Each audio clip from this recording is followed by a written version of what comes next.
McCready. Owens, Bloomquist out of turn 4, back in the way of the Pittsburgher 100. Great restart for O'Neill. Meanwhile, it's Richards. Don O'Neill is second out of turn 4. Right away, they pick up the momentum. The car on the move now is that 22 car. Gregg Satterlee up to 7. Just straightaway lead now. Now to turn number 2 down the back straightaway. Josh Richards, the 28-year-old out of Shitston, West Virginia. He's going to take the white flag. 1 lap to go. For 2, down the back straightaway. Bloomquist giving it all he has. But Josh Richards took the lead on lap 25 from Michael Norris. He is going to lead the rest of the way to win his second career Pittsburgher 100. And the first one across the scales, picking up his second career Pittsburgher 100. How about it, a Shitston, West Virginia Rocket Man in the Rocket House car for the 28-year-old.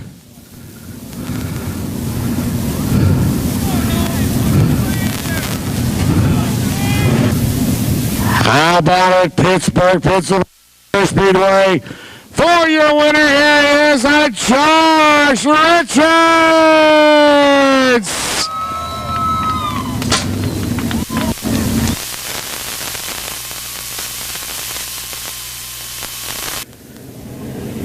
Great run. How about that? Are you wore out, man? Come here.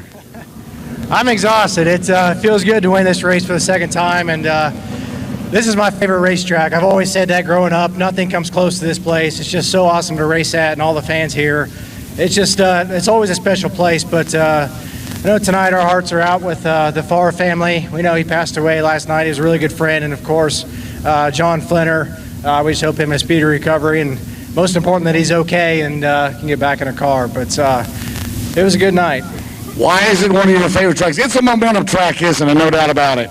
It is. There's nowhere that we go to that drives like this place. It's just so much fun, and I've always enjoyed coming here as a kid. But I didn't know if we were going to be able to hold off or not. I knew we gambled on tires a little bit, Norris and some of those guys, and at the end I started to lose it on top a little bit and tried to move around. If I could hit it right, it would really go, and I knew I stalled the 0 on the board. I knew he'd be coming too, so we just glad we didn't have any cautions at the end. I didn't want to see that. That's what I was saying about the race. Stay green. We was going to have a heck of a finish. Talk about early on. Mike Norris, he looked strong, didn't he? I tell you what, I think he had us all nervous. Mike, he does a great job, and he's a really good kid and good family. So he's been doing a great job this year, and I just wish we could have battled out with him at the end.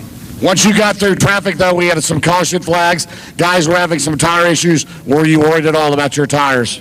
A little bit. Like I said, we gambled just a little bit and tried to move around, and it'd feel good for one lap, and you go back and you'd be loose and moved around a lot. I knew the top was really fast for a while, but you start pushing the right front up into those holes, and I tried to run down off of it, and we were a little too tight to run the bottom, but we were able to still keep the speed up and keep our Valvoline house car up front. Let's talk about your great sponsors. Go Seubert, Valvoline, Andy Durham. He leads those series. Bloomquist runs his. Hardly ever have any engine issues, don't you? Andy does a phenomenal job. He really doesn't get enough credit, and I know Scott and I are on different spectrums of what we like, and he's good at working with us all and getting what we need, and I think Gregg too. So it's he does a great job. Of course, all my sponsors: Valvoline, Seubert Calf Wrenches, Ace Metalworks, Salac Well Service, Integra Shocks, Hoosier Tire, Ron Slavic, everyone on the side of this car. Of course, my crew has been toughing it out all year. Danny and Cody, my wife Andrea, my dad Steve, everyone at the Rocket Shop, including Jared Miley and everyone back there. They've done a phenomenal job this year, and I'm just glad I can hold up my end of the bargain. These Rocket XR1s, they have been super all year long. They've been really good. It's just it's always this game. You always got to try to get better. So that's what we try to do. Had a good crowd tonight. Everybody came out. It was a little cool today. But I tell you what, always a fun place to come to. Oh yeah. Well, hopefully we'll come back again next year. What about next week? $100,000. I know you're looking forward to that at Portsmouth. We are. That place is a crapshoot. It's it's a lot of fun to race at, and we know that Scott wins there about every time we're there. So it's we got our work cut out for us, but I think we can do it. Great job, Scott. Josh, great red man. Yeah. Good job. His 6th Lucas Oil Winner of the Year for the World of Outlaw Series points leader. Josh Richards comes home with a victory tonight. Mark Center, Steve Baker, congratulations. Scott Bloomquist, runner-up fans. How about it for Scott Bloomquist? Trying to track him down. Gave it a run.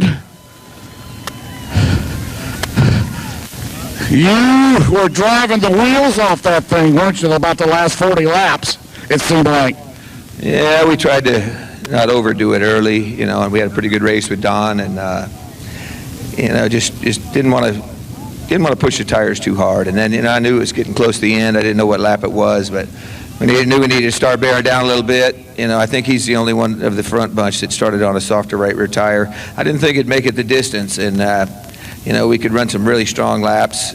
You know, just the lap cars played a little bit of a part in it because, you know, they really mess your air up. But you know, the car was really good all night. You know, our Andy Durham engine ran awesome. You know, I want to thank Crop Production Service and Reese Monument, all the Steve Seubert Chiropractic and Weight Loss Centers, and Horton Cole. You know, all these sponsors really make it all happen for us, and you know, we're looking forward to next year. Josh said this is one of his favorite tracks, if not his favorite track. How do you rate this when you've had a lot of success here? Yeah, you know, really this place and Knoxville, Iowa, that's probably the two best racetracks in the country. How about the crowd here tonight? Come out here to watch this. It was cool today, but they saw a heck of a race. Yeah, you know, it had to be waiting just to see what was going to happen there. You know, there's some guys fired off early and were pretty good, and then faded. You know, we were going for the long haul, and you know, I felt like I was just, you know, I'd push it, and if you push it a little too hard, then you slow down a little bit. So you just had to really play the game right, and I think we were starting to put some pretty decent laps together there at the end, but just run out of time. 100,000 to win next weekend, trying to make it 3 in a row at Portsmouth. Yeah, let's hope so. All right, Scott. Good job, Scott Bloomquist, runner-up tonight. How about it, Pennsylvania's Gregg Satterlee, 14th to 3rd, my man. Tires, did you go a little harder or softer than they did, or about the same? I think we had the same thing as Josh, and Scott had a little harder right rear. There at the end, I was kind of just hanging on. You know, I catch a couple lap cars, and if they'd make a mistake or kind of leave me in there, I could get by them. Other than that, I kind of had to just ride. 24th position, Kent Robinson. Davey Johnson in the 1J in the 23rd spot. In the 22nd spot, the 24 of Dylan Yoder. Keith Barbara finished 21st.